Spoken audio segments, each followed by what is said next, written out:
I got stuff for you. Holy moly. I need to get some snakes and release them around my house. But they love eating people.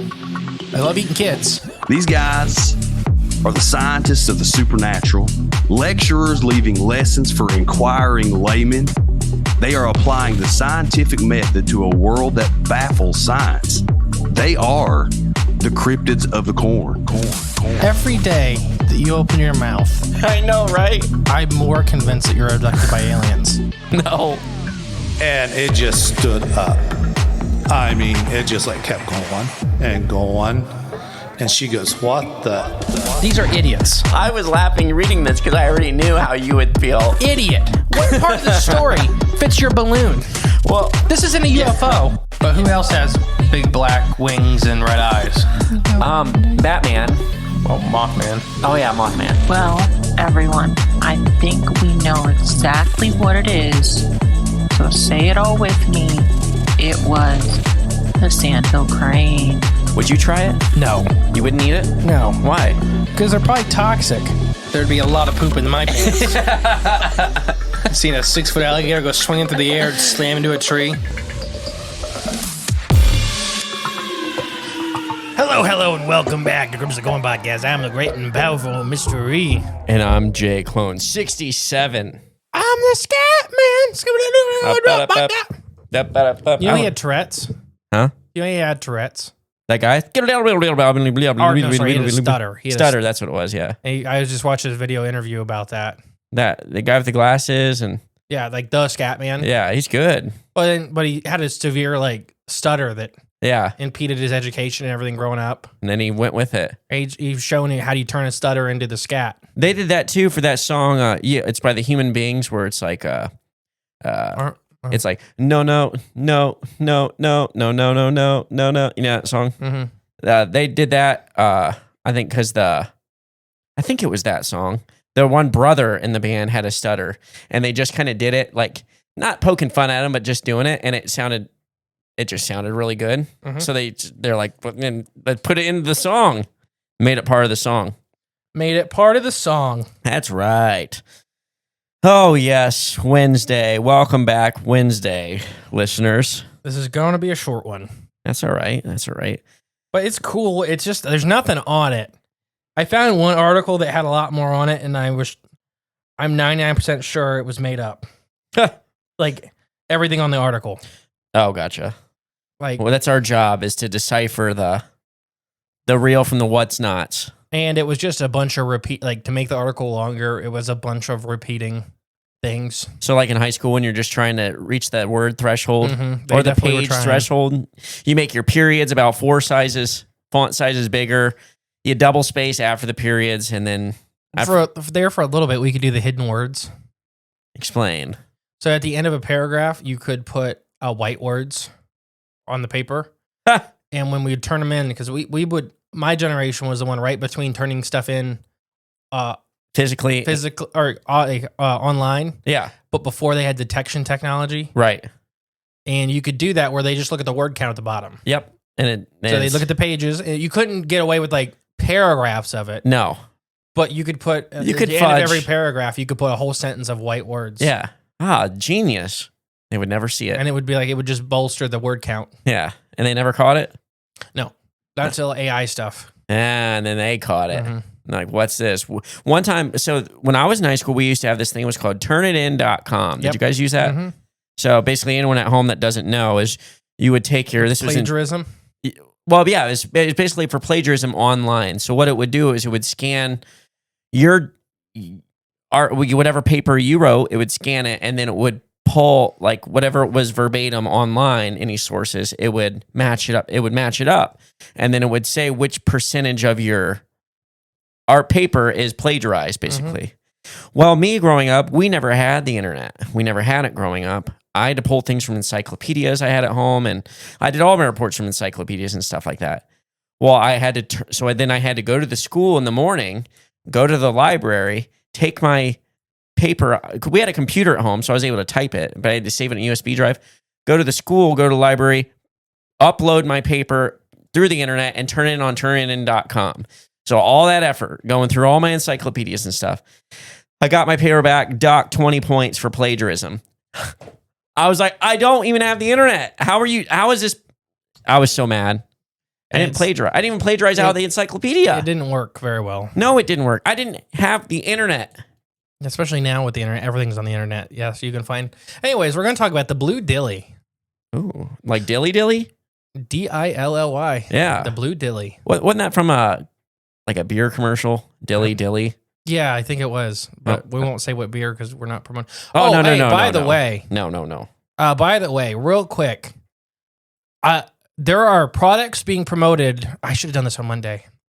There are products being promoted through ads on our show that we do not endorse. I went through the settings and they're all still appropriate, like set. From the ones we chose, yeah. For the ones we chose not to have on our show. So it's like they constantly will update the ad stuff. But they didn't. It's not even that this time. And other podcasts are having trouble with it. It's a huge complaint right now. So just know that thank you guys, because we've had several emails and messages. Yes. Like ones like mood.com, which don't go to, we don't support them. We've personally turned down actual money from them. Yeah, they tried to give us money to do specific ads for them, and we said no. Yeah. So, and yet they still found their way onto our show. I think I don't know how it's happening, but there's a huge problem in the podcasting thing right now. So keep telling us if you hear them. We'll keep working on it.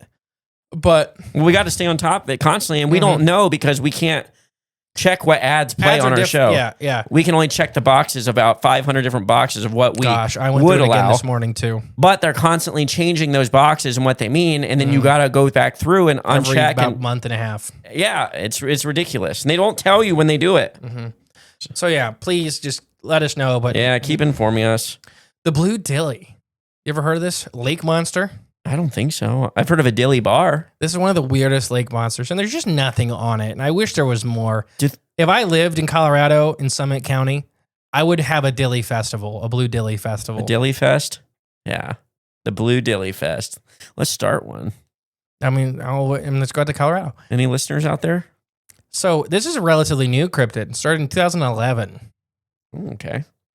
The Blue Dilly, also known as the Blue Dillon monster, is a legendary creature said to inhabit the Dillon Reservoir in Summit County, Colorado. Okay. So it's the Dilly's after Dillon. Yeah. Gotcha. Okay. Often dismissed as just local myth or modern fairy tales, stories of this creature have persisted since the creation of the reservoir in 1962. So people have said that they've seen it since 1962, but in 2011 is when it really kind of blew up. People saying that they could see it swimming underwater and stuff like that.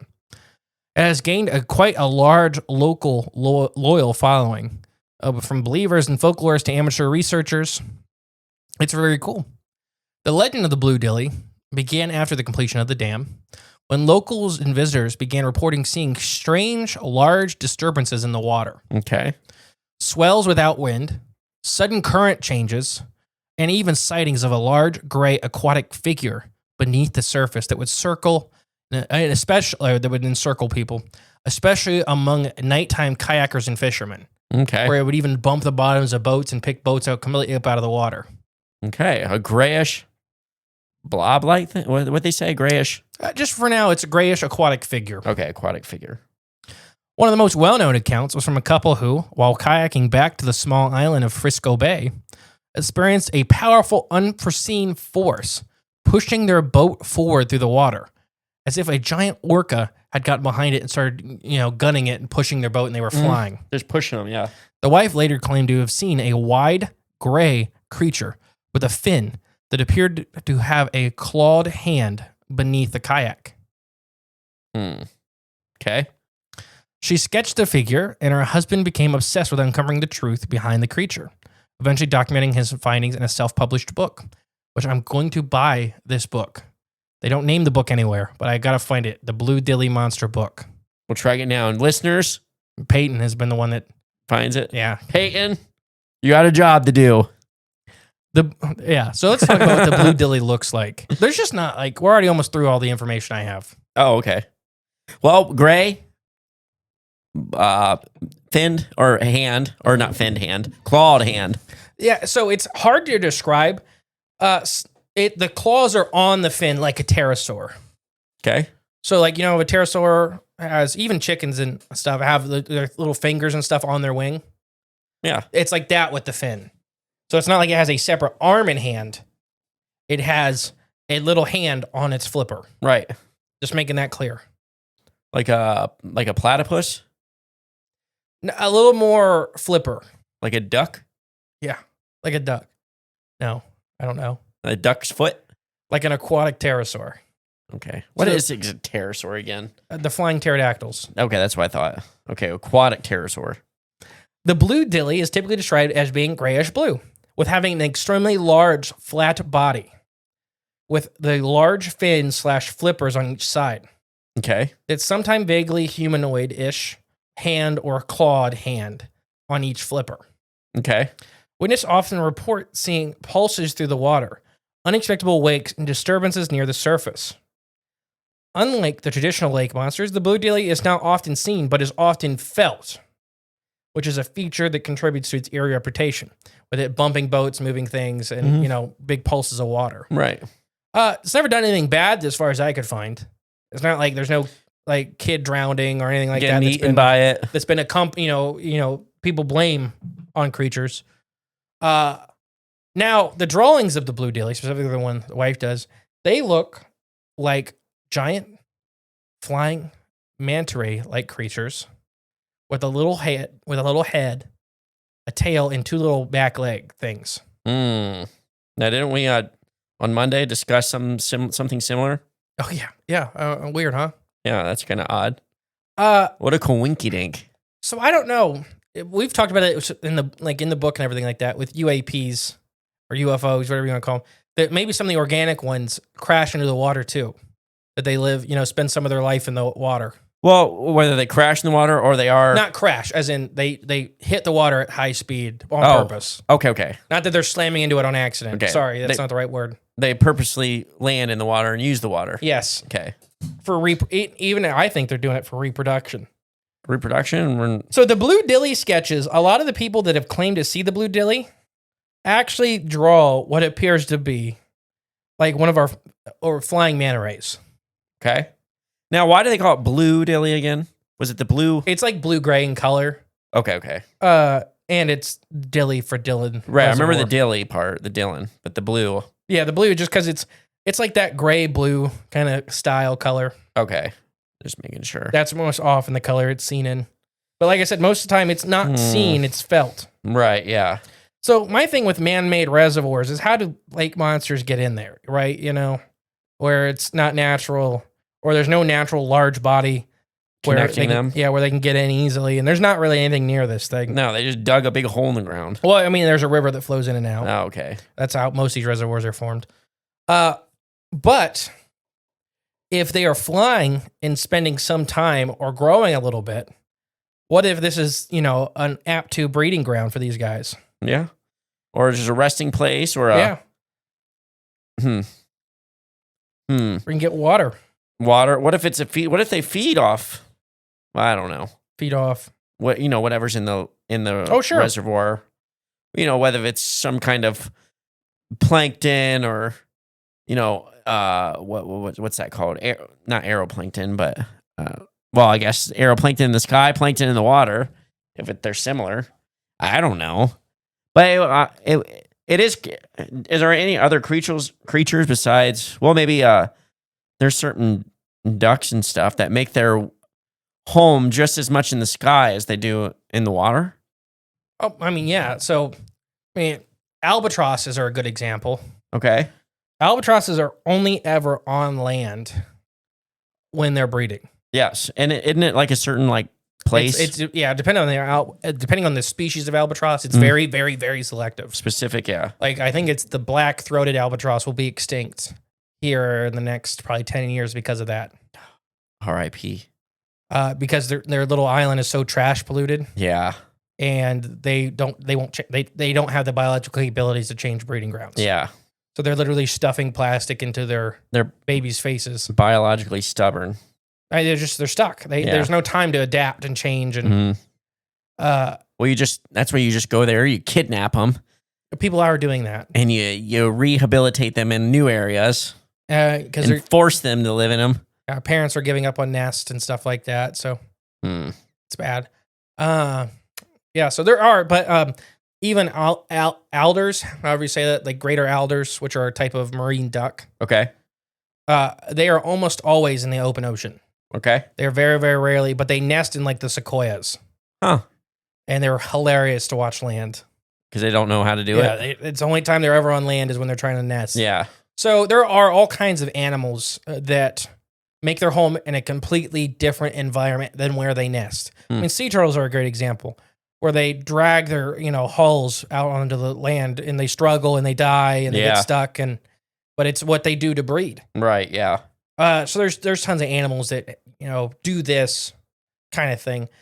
Whether it may just be that in Colorado, when these things we talk about them crossing the desert, maybe they can survive in the water for a period of time, or they like the water.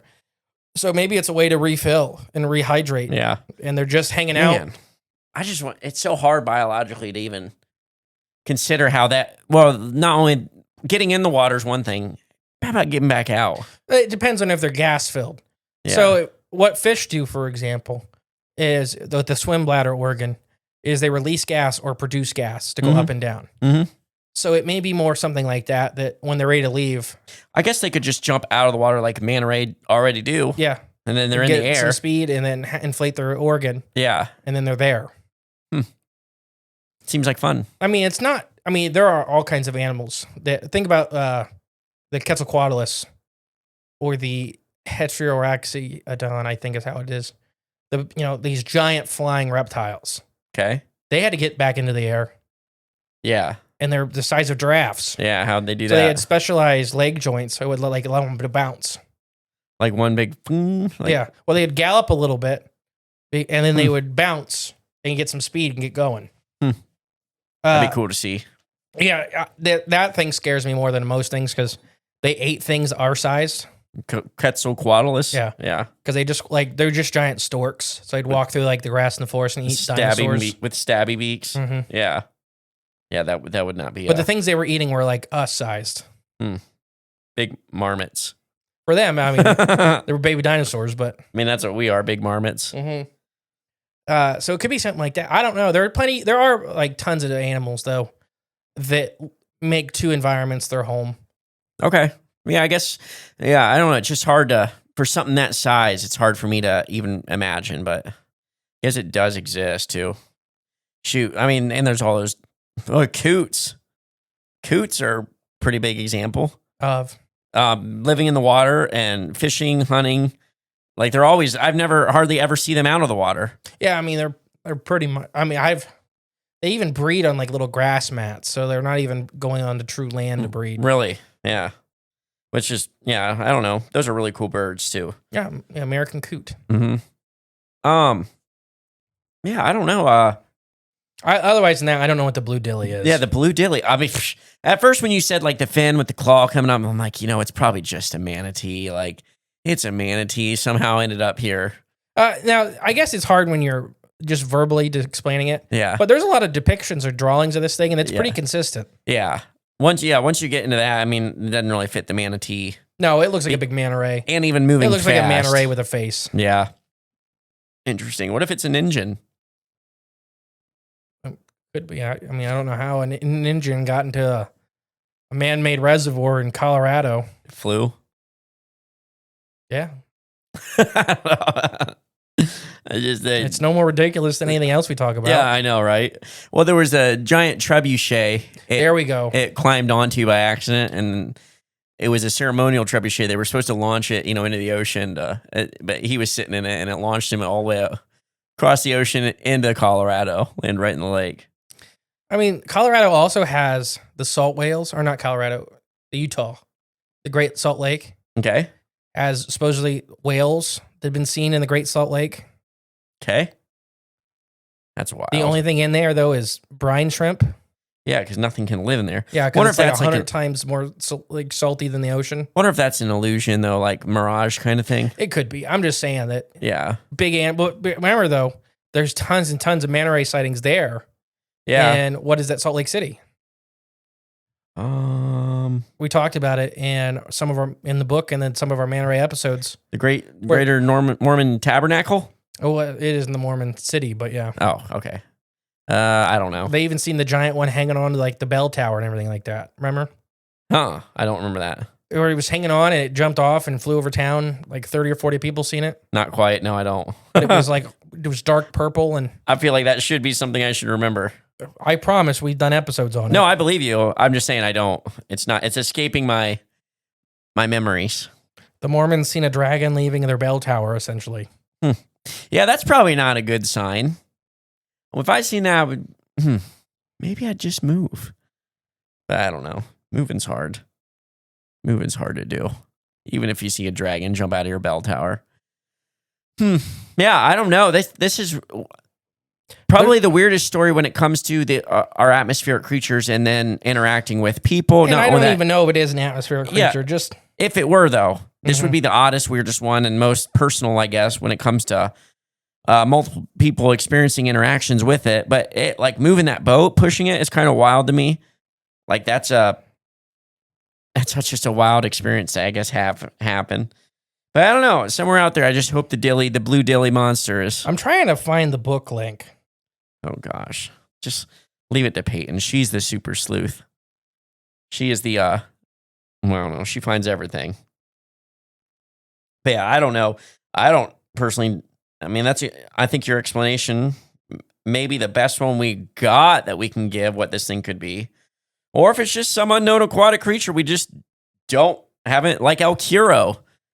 Like, what if it's an El Curo type thing? You know, we didn't really, El Curo has different, a pattern. It has like a cowhide, type pattern. But, a flatter blanket-like aquatic creature that ambushes people. Now, I don't remember El Curo talking about hands or... remember all the teeth around it? That was the teeth around it, but that was its lower half, I guess, or its underside had its mouth and teeth on it, but that was just more like a death blanket. I think I found it. Found the Blue Dilly book? Mm-hmm. Ooh, all right. What's it called? The Legend of the Blue Dilly. Well, that should be something. It is. Only got one review. The Blue Dilly is real. A great story now before the government shuts down. This is in 2015. Wow. Well, good thing we revived it 10 years later. The Legend of the Blue Dilly monster, or Dillon monster, Blue Dillon monster, sorry. It's $40. Dang. It's a rare book. Yeah, you got to buy, it's not in print anymore. So you just got to buy them and they print on demand?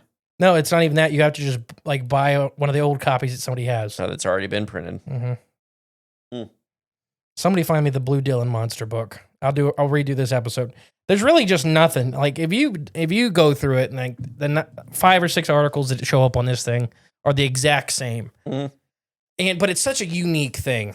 And the town has like emblems for it and stuff like that. So I know there's more. Something to it. Yeah. We'll have to go to is it Dillon, Colorado, or Dillon Lake? Or it's Summit County, Dillon Reservoir. Dillon Reservoir. We'll just have to go to the reservoir and start asking questions. Get boots on the ground, investigative journalist style. Like the town seal has the Blue Dillon monster in it. On it? Yeah. It's it's not like the Hodag, but the town's just embracing it. Yeah, it's not as extreme as the Hodag is in how much the town has. Not yet. But I mean, I can't wait for a giant fiberglass 400-foot long Blue Dillon monster. And then maybe they'll unveil it at the Blue Dillon Monster Fest. Hosted by Cryptids of Corn Podcast. Yes. I would do it. Boots on the ground. Let's get that started. We'll show up. If you book us, we will come. I hope somebody's near it. Somebody's got to be. But yeah, so this is a short one. But yeah, I mean, it was too unique not to talk about. No, yeah, it's definitely worth talking about. I mean, who knows what it could be? We there's a mystery here that needs to be unveiled. Is there? No, I don't know. No, there just is. Yeah. Anything else to talk about? I wonder if it would taste good if you caught one, hooked it, and put a little Flavors of the Forest on it. Maybe. And cut you off a little steak of the Blue Dilly monster steak. Ooh, someone there should probably sell us that. I wonder if anybody's actually hooked it. I don't know. It's hard saying. Any updates for everybody? As far as just anything, it's a short episode today, so. As far as Cryptids, we're still. Hopefully, my house was delivered to the homestead. Oh yeah, when this comes out, that's an update. The studio is still almost done on the outside. We're for any new listeners, we're building a podcast studio to record this stuff in, and hopefully have some nice video features and stuff. Give you guys some more, at least so you guys can see what's going on and see our ugly faces. Because I know that's just what you're all yearning for. You want to watch us, not just hear us. So yeah, that's happening. Still, it's slowly but surely. One side of it is sighted now. That's nice. So, it's next. And once it's all done on the outside, time to start on the inside. There'll be a lot of running electrical wires, drywalling, and because we stripped the building down and we're rebuilding it from scratch, basically. All for you guys, for your benefit at home. At least that's the goal, anyways. Besides that, I don't know. I've been bowling a while lately. You guys like bowling? I could talk about bowling for a while, but I don't think no one want to hear about that. Homestead's coming along. Homestead's moving along. We got a driveway a culvert put in. I was like, we did not put a driveway in. We put stone in the driveway. Anybody runs a rock company and wants to donate about 100 tons, let me know. Owns, a rock company. You don't know who listens. There's 75,000 people listening to this show. I think they're called quarries. Oh, they're rock companies. I know, I'm just kidding. Hamburger sandwich. Yeah, same difference. Hot dog. Sandwich or not? No. Why? One bun. Some buns you can get away with it. One bun still split. It's a split bun. Still What? split. It's split. It's not supposed to be split, though. So a peanut butter sandwich with one slice of peanut butter. It's a sub. It's no longer a sandwich? Mm-mm. I'm never calling that a peanut butter sub. Don't do it. With a piece of white bread? That's a sandwich still. It's a folded sandwich. No, it's a sub. So that means a hot dog is a folded sandwich. It's a folded sandwich with meat in it. That's a sandwich. What? It's a sub. A hot dog? Yes.